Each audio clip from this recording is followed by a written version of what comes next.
Subscribe to our channel, click the show links and enjoy watching the videos.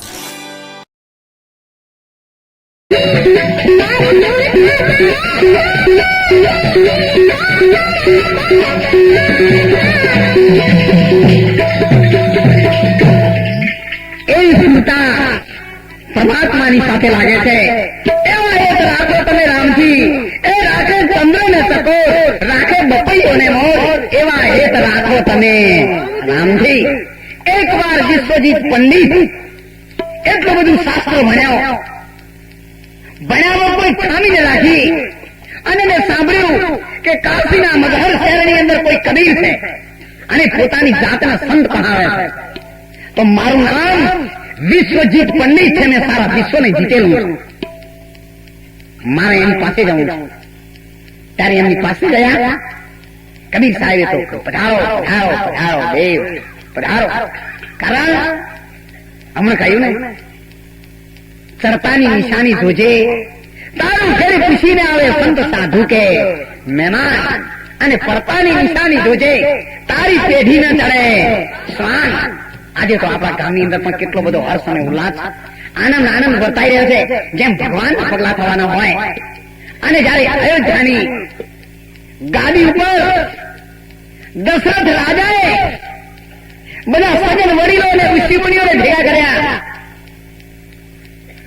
ત્યારે જયારે એમણે સવારે દર્પણની અંદર પોતાના વાળ જોયા અને એ વાળમાં એક સફેદ વાળ જોયો, ત્યારે દશરથ રાજાને થઈ ગયું કે અયોધ્યાની ગાદી ઉપર મને બેસવાનો અધિકાર રહ્યો નથી. ત્યારે એવું આપણે પણ સમજવું જરૂરી છે.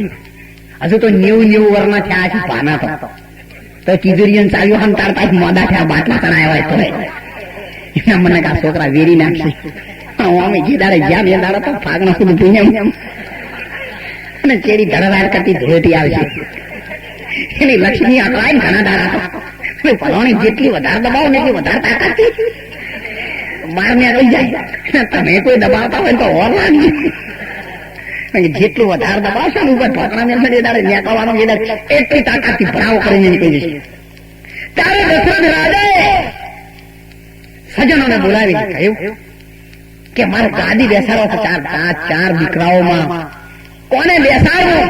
ત્યારે બધાનો એક જ અવાજ થઈ ગયો કે મહારાજ, આ ગાદીના વારસદાર તરીકે શ્રી રામને બેસાડો.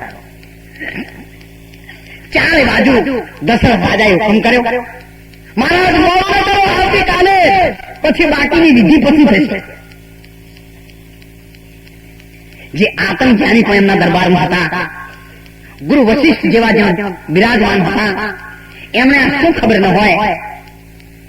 ત્યારે એમણે સમારોહ નક્કી કરી દીધું, ચારે બાજુ રોશની ફેલાવો, નગરના એક એક દરવાજે પૂરા તોરણ બંધાવો.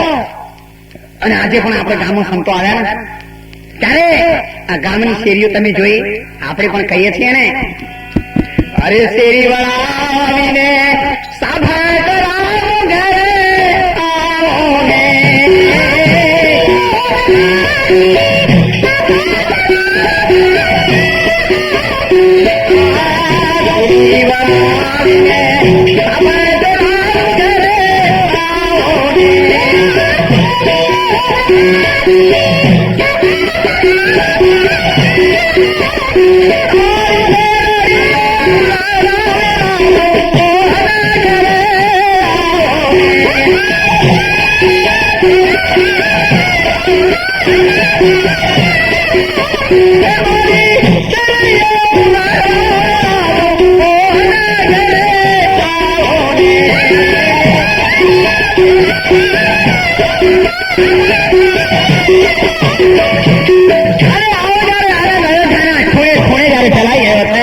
લોકો રાજી રાજી થઈ ગયા છે. ત્યારે આ વાત આ જોયું મંથરાને કે આ બધું કેમ ચાલે છે, તને ખબર નથી? આવતીકાલે શ્રી રામ ગાદીએ બેસવાના છે.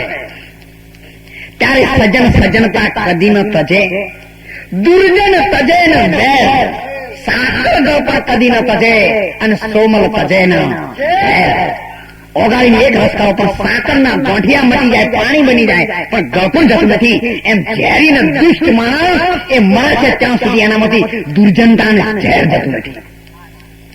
ત્યારે દોડીને આવી કઈ કઈને કહેવા લાગી, માતાજી ચારે બાજુ આંગળી ઉભરાઈ રહ્યો છે. એક એક દરવાજા અને શેરીઓની અંદર અનિલ કંકુડે ગુલાલ ઉડી રહ્યો છે. કાલે રાત ગાદી બેસવાના છે અને તમારો ભરત માતાજી એ પણ દશરથ રાજાનો દીકરો છે અને એની રાજમાં કઈ પણ કિંમત કે ગણતરી નથી. યાદ કરો, દશરથ રાજાએ તમને વચન આપેલો છે કે હું તમારી જોડે રહી અને કોઈ મીઠું બોલે તો પછી ખૂબ વિચાર કરજો. 6 મહિના 12 મહિના પછી શું પરિણામ આવશે. ક્યારેક તરત દેખાતું અમૃત અર્જુન પરિણામે ઝેર જેવો ગુણ કરે છે. જે ઝેર જેવું કહે છે તે પરિણામે અમૃત સમાન બને છે. સંતો કોઈ દિવસ ગોળ નથી ચોપડતા. સાચું કથન કરવું ઝેર બતાવો એનું નામ સંગ અને બીજા બધા સંગ. ખરું કહે ખોડ બતાવે, કોઈ નંદે અને કોઈ વંદે, કોઈ નિંદા કરો તો જે લિસ્ટ હોય એની અંદર સિરિયલ નંબર વધી જાય અને કોઈ વંદન કરો તો કોઈ ફેર પડવાનો નથી. ત્યારે કઈ ગઈ ને કઈક માતાજી જયારે દશરથ રાજાના અંગૂઠો પાક્યો તો એની અંદર કળતર અને બળતર થતી હતી. ત્યારે એ અંગૂઠાને દશરથ રાજાની ઉજાગરાને નિંદર લાવવા વાળા માતાજી તમે ઝેરનો સડી ગયેલો અંગૂઠો મોઢામાં રાખ્યો તો પ્રતિવ્રતાના ધર્મની ટેકને લઈ. ત્યારે અને અત્યારે તો મૂર્ખે નાર કુભારજા આણી એનું ઘર થયું છે ધૂળ ધાણી. વાર તહેવારે વઢવાણ કરે અને કંકાસ કરે જોણી જોણી. છોકરા જયારે ખાવા માંગે તારું ફૂટલા ભાવો ટોણી. મૂર્ખે નાર કુભારજા આણી તારું ઘર થયું છે ધૂળ ધાણી. ઓખમાં મેસે ઓજીનો ઓથરો સાસરા નાય સમાણી. ભોજો ભગત કહે ભવ સાગરમાં તમે આવી ઉતરેલ નારસીદ આણી. એટલે કોઈ બહેનો નો સ્વભાવ આવો હોય ને તો લગી સુધરજો. વાર તહેવાર મહેમાન આવું તારે ખાસ દહન દાડા થોડું ના ધોણાવો. લગી સમજો આ મહેમાન લાવ્યો ને તમારા ઘરવાળો છે, તમારો દુશ્મન નહીં. અને એ તો એ ભાઈ છે ને